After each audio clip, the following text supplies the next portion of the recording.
Oui, c'est une blague qui est maintenant célèbre dans l'histoire du journalisme en France. Hein. Bonjour William, bonjour à tous.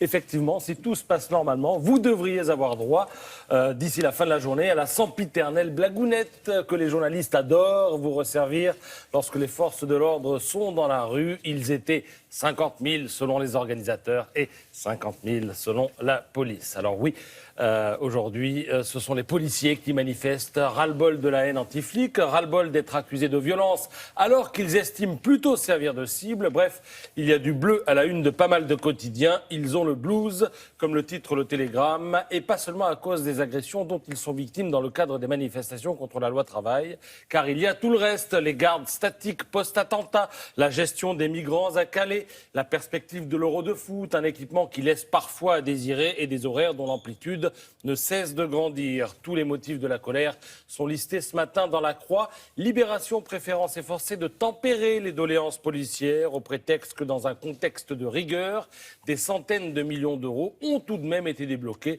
pour permettre à la police de faire son boulot. Le problème, c'est que pour faire son boulot, la police n'a pas seulement besoin de matraques, de casques en Kevlar, de fusils et de gilets pare-balles, elle a aussi besoin de quelque chose d'immatériel, quelque chose d'aussi impalpable qu'indispensable, quelque chose qui ne s'achète pas et ne fait pas une ligne dans le budget.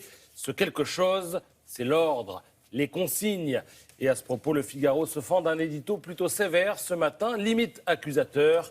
Il y est question de policiers qui attendent les consignes d'un gouvernement, je cite, dépassé, pétrifié et qui a peur d'être accusé de fascisme par sa clientèle électorale. Yves Tréhard va même jusqu'à se demander si le pouvoir exécutif, en jouant les indécis permanents, ne laisse pas faire les violences de manière à pouvoir jeter le discrédit sur le mouvement des réfractaires à la réforme du Code du travail. Bon.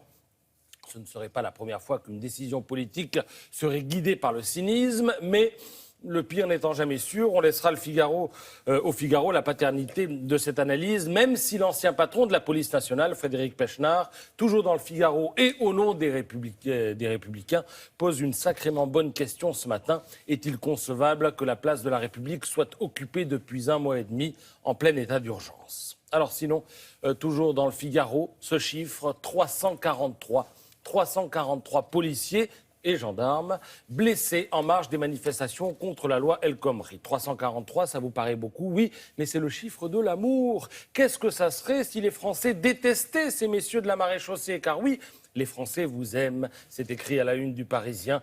Et il faut bien un sondage pour fêter cette bonne nouvelle. Reconnaissons que les chiffres sont parlants. Quelle opinion avez-vous des policiers ? Bonne 82%, mauvaise 18%. Que vous inspire spontanément la police ? De la confiance, 56%, et puis loin derrière, l'inquiétude, la sympathie, l'hostilité. Notez que si on compare avec le sondage réalisé en octobre dernier, l'image s'est améliorée, sans doute évidemment l'effet Bataclan. Quand il y a des problèmes, tout à coup on les adore un petit peu plus, nos policiers. Autre question, comprenez-vous le ras-le-bol physique et moral des policiers ? Oui, à 91%. Quant à la force dont la police fait usage dans le contexte des affrontements qui ponctuent quasiment systématiquement les manifs, ils ne sont que 23% à la trouver excessive. Alors je ne sais pas si les policiers seront hués ou applaudis aujourd'hui dans la rue, mais le meilleur antidépresseur pour eux ce matin, je crois que c'est tout simplement la lecture du Parisien. D'autant qu'il y aura une autre manifestation juste avant la leur, au même endroit, avec des gens qui leur sont un petit peu hostiles aussi. On se bouscule au portillon de la manif. Mais enfin, effectivement, en fin de journée, vous aurez peut-être pour la première fois le même chiffre des manifestants, puisque ce sont des policiers. On verra ça tout à l'heure. Merci.